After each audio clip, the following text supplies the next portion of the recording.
네, 안녕하세요.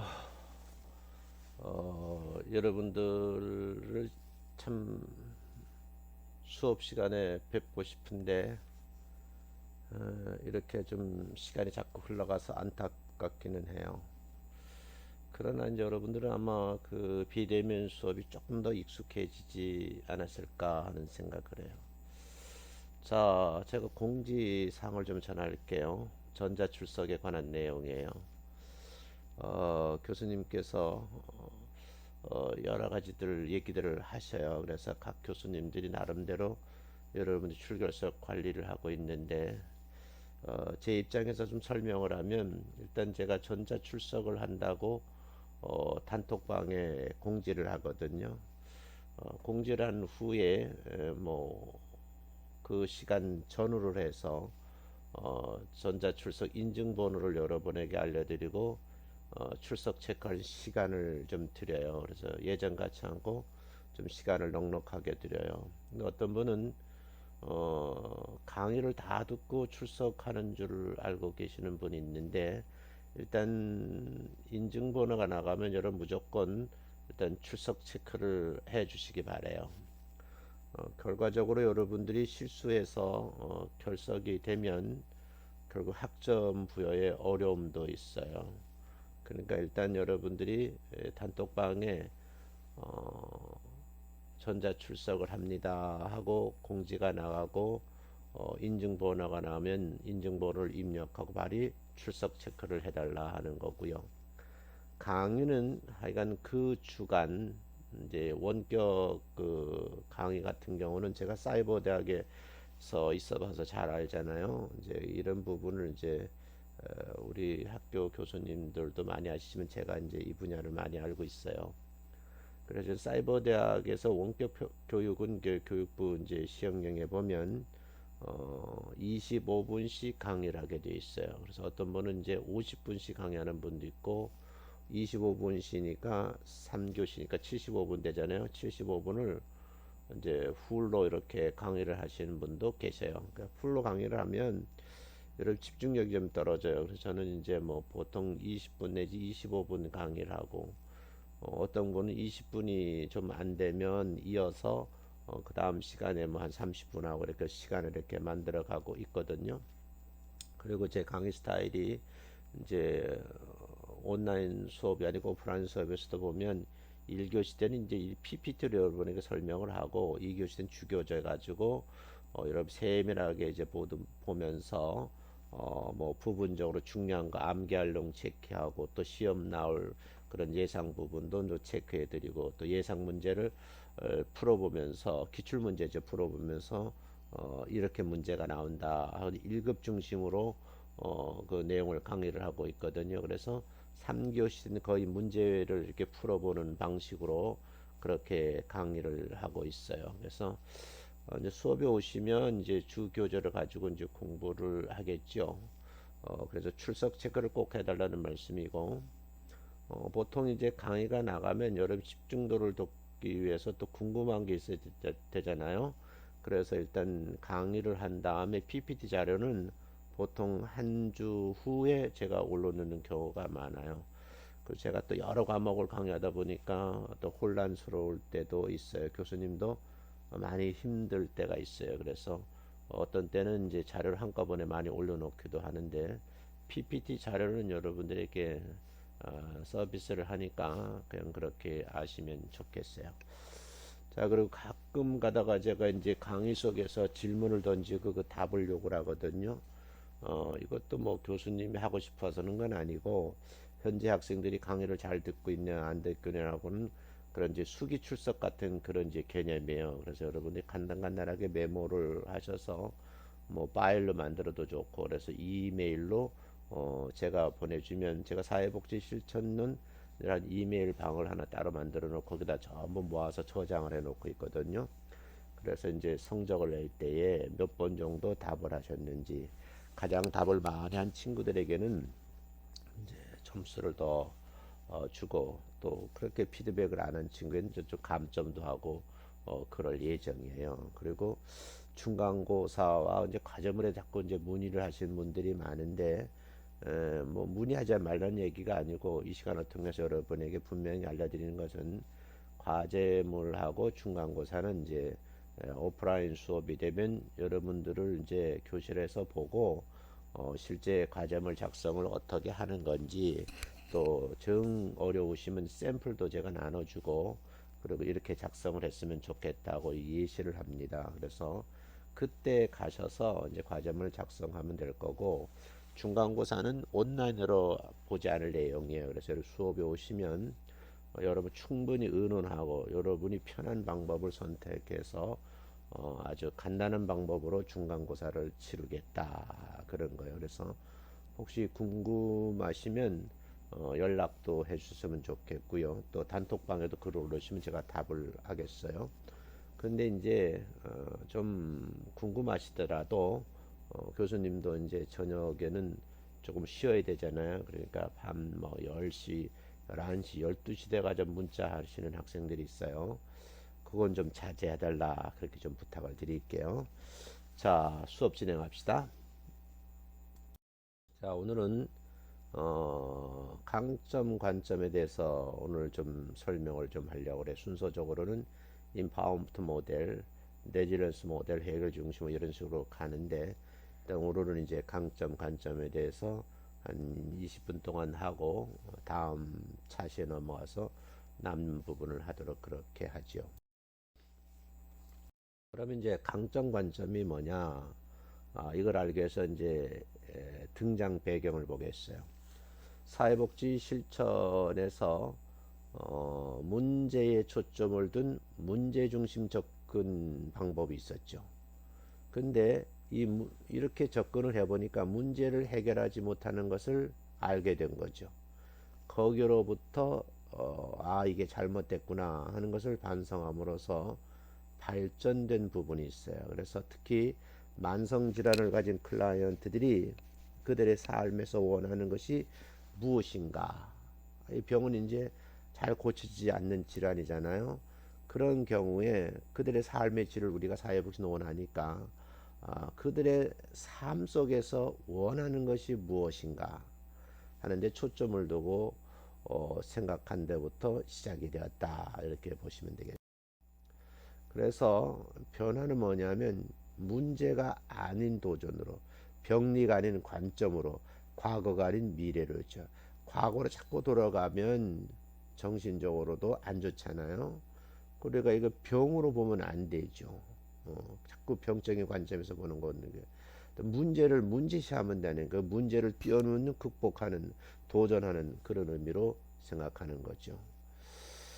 어, 뭐, 제 개인적인 얘기를 하면 저도 이제 약간 비염 증세가 있잖아요. 그러니까 이런 이제 정보가 없을 때 교수님은 그냥 특정 제약회사의 그 약을 사서 콧물이 흐르니까 계속 먹은 거예요.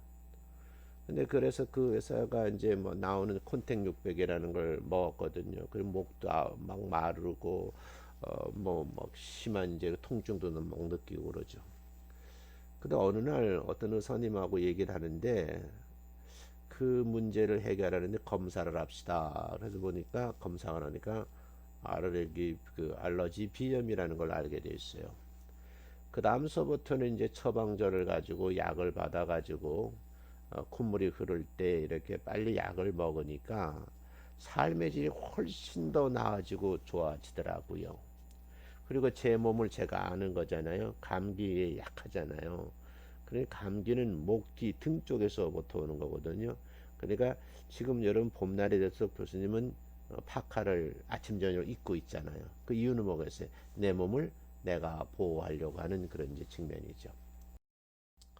자, 그래서 강점 관점을 한번 개념 정의를 내려보면 클라이언트를 독특한 존재로서 다양성도 인정해주고 존중하면서 어떤 약점, 그가 모자란 이 결점보다는 강점에 초점을 두어서 가능한 모든 자원을 활용해서 역량을 실현해 나가도록 돕는다는 그런 방법이죠. 그래서 이 모든 인간은 성장하고 변할 능력을 이미 가지고 있다. 그래서 문제가 생겼을 때 문제를 해결할 능력과 힘을 클라이언트는 가지고 있다고 보는 그런 견해예요. 그러니까 여러분들이 이게 다중지능 이론에서 그렇죠. 우리가 머리가 좋은지 아니면 좀 뭐 그렇지 않은지 검사는 IQ 검사를 하잖아요. 근데 그게 잘못하게 되면 낙인을 지킬 수가 있어요. 낙인 이론이라고 있거든요. 근데 요즘 다중 이론에서는 그 아이를 잘 관찰을 해보면 그 아이가 선천적으로 잘하는 부분이 있다는 거죠. 그리고 남들은 잘하는데 그 아이는 못하는 부분이 있어요. 그러니까 못하는 부분을 집중적으로 해서 그 못하는 걸 해결하려고 하는 것이 아니고 그 아이가 선천적으로 잘하고 있는 부분을 어떻게 해요? 개발해서 더욱 잘하게 만들어서 잘하는 것을 가지고 어떻게 해요? 약점을, 결점을 보완하는 그런 방식이에요. 그러니까 교수님 같은 경우 여러분하고 동문이잖아요. 제가 머리가 좋은 사람도 아니고 그냥 일반적인 사람이에요. 그래서 그냥 이제 어렸을 때 학교를 졸업하고 대학을 못 가니까 공무원이 된 거예요. 그래서 공무원을 열심히 살다가 더 공부하고 싶다. 그러니까 그때 입시학원에 가서 공부를 한 거죠. 그래서 이제 서울역에는 그 입시학원에 가서 공부를 하고 열심히 해서 그래서 내가 대학에 들어온 거죠. 그러니까 늦게 대학에 들어갔다고 후회할 것도 아니고 내가 지금 뭐 약점이 있다 그래서 그것이 문제가 되는 건 아니라는 거죠. 저는 이렇게 말해요. 머리 좋은 사람이 성공하는 것보다는 노력하는 사람이 성공하는 확률이 더 높다. 그렇게 보는 거예요. 제가 가끔 이제 수업 시간에 영어 얘기를 하는데 그 영어 같은 것도 그런 거예요. 그것이 뭐 한계를 못 뛰어넘을 것처럼 막 생각하는데 사실은요. 원리를 알면 그렇게 어렵지 않다는 것을 알게 되는 것이죠. 근데 이 원리를 모르고 무조건 영어 문법을 가지고 공부를 하고 어려운 문장 가지고 해결하려고 그러는 거예요. 근데 여러분 이건 언어고 말이기 때문에 내가 지금 가장 못하는 부분 그 유치원 영어서부터 시작해서 초등학교 영어를 완벽하게 하면 중고등학교 문제는 저절로 해결되는 거예요. 그런데 내가 지금 대학생이 어떻게 초등학교 영어 책을 붙들고 공부를 하느냐? 거기서부터 잘못된 거예요. 그러니까 우리가 분명히 아셔야 된다는 거예요.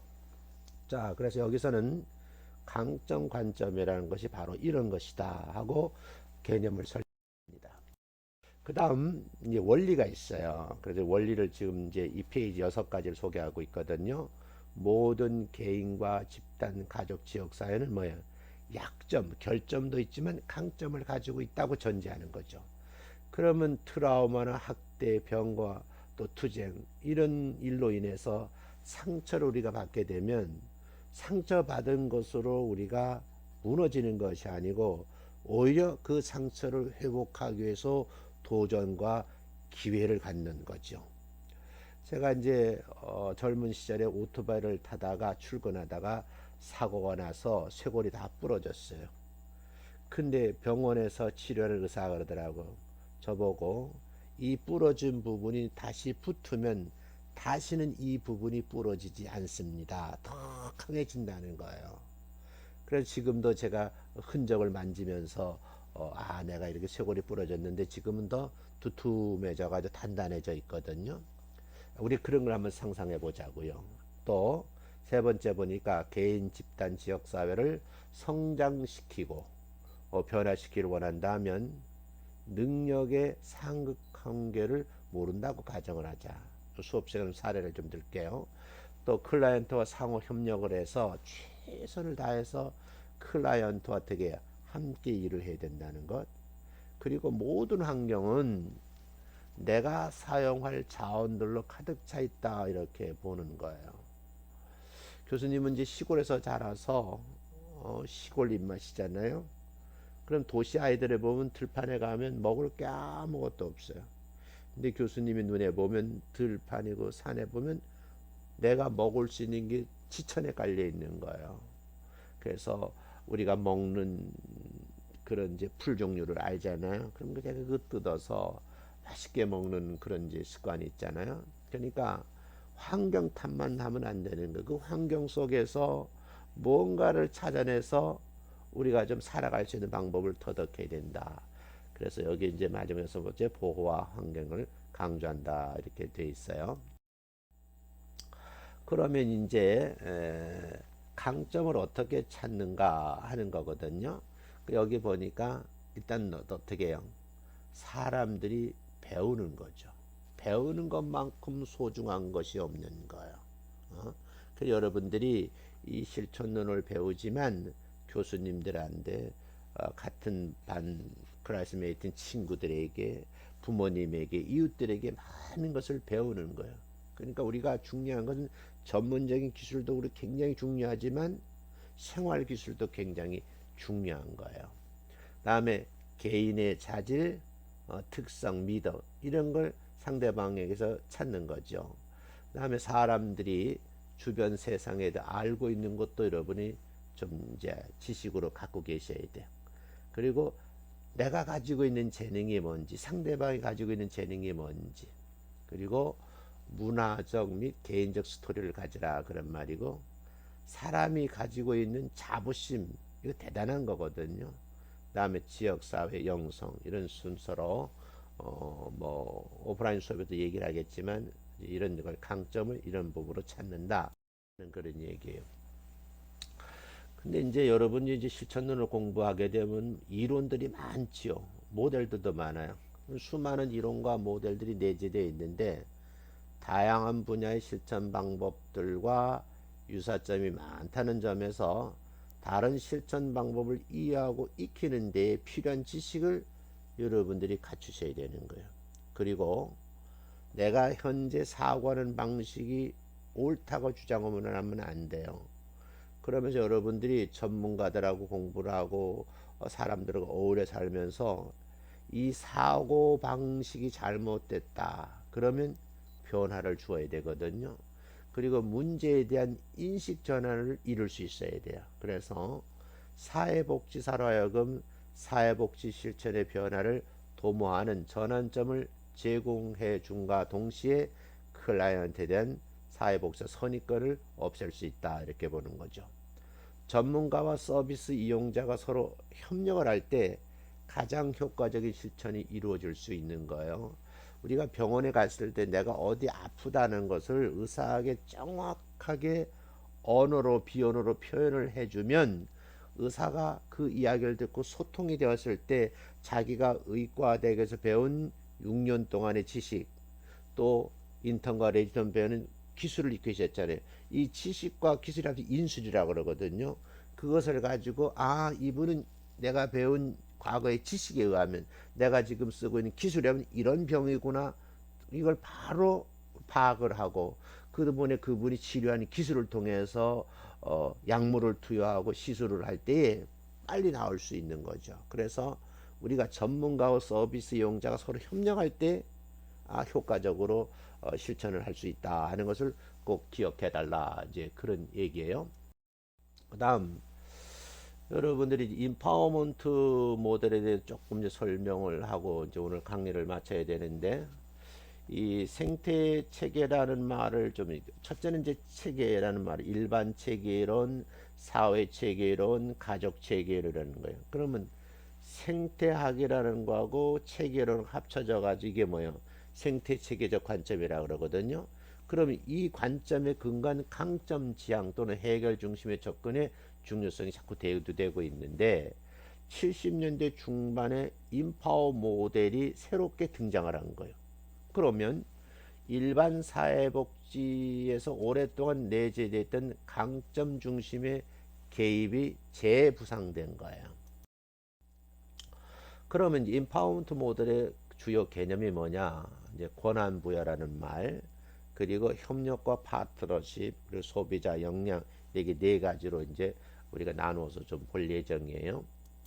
자, 그러면 사회복지사는 생태체계 관점과 강점 지향적 실천을 적용하는 것이 바로 뭐예요? 인파워먼트 모델이다. 그러면 사회복지사 클라이언트의 상황과 환경을 우리가 이제 사정할 때 충분히 찾아내고 그 내용을 고려해야 되겠죠. 그리고 클라이언트가 강점과 환경 자원을 찾은 다음에 고정된 문제보다는 일시적으로 변화되는 욕구를 표현하도록 하는 거죠. 제가 아는 부모님은요, 자기가 아, 이제 보면 공부하는 방법도 알고 아이의 성향도 알죠. 근데 자기 아이를 가만히 보니까요, 일반고로 보내지 않고 공고계통의 학교를 보내더라고요. 왜냐하면 그 아이 내면을 잘 알거든요. 그래서 인문고에 가서 사실은 중하를 공부하는 것보다 그 아이를 환경이 다른 공고로 보내서 어떻게 돼요? 그 아이를 상위 그룹을 만드는 거죠. 그러니까 그 친구는 그 학교에서 일반고에서는 중 정도지만 공고에 왔을 때는 되게 상인 거죠. 그러니 그 학교의 선생님이 관심을 받게 되고 공부하는 방법을 터득하고 그러다 보니까 고등학교 3년 동안에 수석 자리를 놓지 않는 거죠. 1, 2등을 늘 차지하는 거죠. 그러다 보니까 일반고에 간 애들보다 훨씬 더 좋은 명문대 연세대로 입학을 하더라고요. 제가 그때 그걸 보면서 이분이 이렇게 사회복지적인 그런 것을 배우지는 않았지만 지금 내 아이의 강점 관점으로 바라보고 인파워 모델을 써서 그 아이의 삶의 질 공부하는 방법 다양한 방법을 해결해 줬다 이렇게 보는 거예요. 그래서 인파워먼트는 개인, 가족 그리고 지역 사회가 그들의 상황을 개선하는 행동을 수행함으로써 개인 상호 간 또는 정치적인 힘을 증가시키는 과정을 포함하고 있다. 이렇게 이제 보는 거예요. 여기까지 좀 이해됐으면 굉장히 좋겠어요. 여기 1급 시험에도 많이 나오거든요. 그러니까 한번 시험 문제 풀 때 다시 한번 내용을 좀 보자고요. 그 다음 역량 강화 실천 과정을 이제 여러분 이제 사이클로 표시를 했는데 일단 뭐예요? 대화의 단계가 있어요. 그 다음에 대화 속에서 이 아이의 어떻게 강점을 발견해내는 거죠. 그 강점을 다시 강화시키는 거죠. 그 역량이 있었는데 그 역량을 더 강화시켜줘서 훨씬 더 삶의 질의 수준을 끌어올리는 거고 삶의 만족도를 높이고 문제를 해결할 수 있는 방법을 찾아간다 이렇게 보시면 되겠어요. 여러분이 중고등학교 다닐 때 담임 선생님을 잘 만나야 돼요. 비록 내가 초등학교에서 중학교에서 공부를 잘 못했다 할지라도 내가 가진 장점을 잘 찾아내어서 야 너는 이 부분을 참 잘하는구나 선생님하고 이 부분을 더 한번 연구해 보지 않을까 이렇게 한번 해볼까 저렇게 하면 다가와서 그분이 가지고 있는 인생의 노하우 어떤 학습의 진로 다양한 부분을 체크해 주면서 한 단계 한 단계 끌어올리는 그런 선생님이 있었을 거예요. 그런 선생님들은 지금 우리 사회복지에서 말하는 강점, 관점과 인파워먼트 그리고 앞에서 말한 다중지능 이런 것들을 많이 공부하신 선생님이라고요. 그러니까 공부를 많이 한 선생님들이 어때요? 학생들을 더 잘 이해하고 이끌어주는 리더의 역할도 하고 또 옹호자 역할도 하고 때는 조종자 역할도 하고 교육자 역할도 하고 이러는 거죠. 이해가 되셨나요? 그렇게 해서 참 좋겠어요. 그런 이제 계기가 되지 않을까 그렇게 생각을 좀 해봅니다. 자, 그래서 오늘 수업은 이제 여기까지 하기로 할게요. 지금 25분 정도 수업을 진행하려고 했는데 지금 24분 정도 됐거든요. 지금 24분을 막 달려가는데 마지막으로 높아심에 다시 한번 여러분들은 온라인 상으로 중간고사를 보지 않는다. 그럼 이 강의를 듣고 걱정하지 마시라는 거예요. 그럼 여러분들이 이제 우리 학교 당구에 가면 5월 10일 이후에 등교하는 것으로 현재 그렇게 이제 진행되고 있거든요.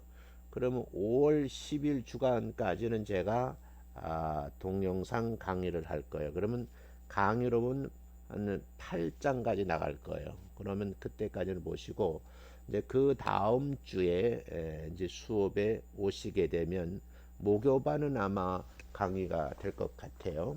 그런데 일단 하여간 여러분을 뵙게 되면 수업 시간에서 과제물 어떻게 쓰는 건지도 알려드리고 또 과제물 그 쓰는 사례도 제가 복사해서 나눠드리고 또 그 다음에 중간고사는 이렇게 보겠다 하는 예시도 주고 또 여러분 의견도 참고해서 여러분이 가급적이면 좋은 성적을 받을 수 있도록 그렇게 할 예정이다 하는 것을 여러분이 이해해 줬으면 좋겠어요. 다시 말씀드리지만 이제 시험과 과제물은 그렇게 하는 걸로 하고 그 다음 뭐냐, 전자출석을 잘 해달라는 거예요. 그래서 교수님이 전자출석합니다 하고 공지를 하게 되면 반드시 여러분들이 인증번호를 가지고 들어오셔서 출첵을 해달라는 거예요. 그래서 결석이 되면 여러분 점수는 떨어지는 거예요. 예를 든다고 하면 A 학점을 받을 수 있는 수준인데도 불구하고 출석이 한번 결석에 대해서 B 학점으로 되는 경우가 많아요. 그만큼 출석률이 굉장히 중요하게 차지하는 거예요. 그러니까 꼭 그렇게 기억해 달라 하는 말씀드리고 다음 시간에 뵙도록 하겠습니다. 수고 많이 하셨습니다. 자, 그래서 여러분들에게 이제 다음 시간에는 레질리언스 모델을 이제 공부를 하려고 그러는데 제일 중요한 게 뭘까요? 제일 중요한 것은 바로 뭐겠어요? 그렇죠. 그 강점 관점이라는 걸 충분히 여러분이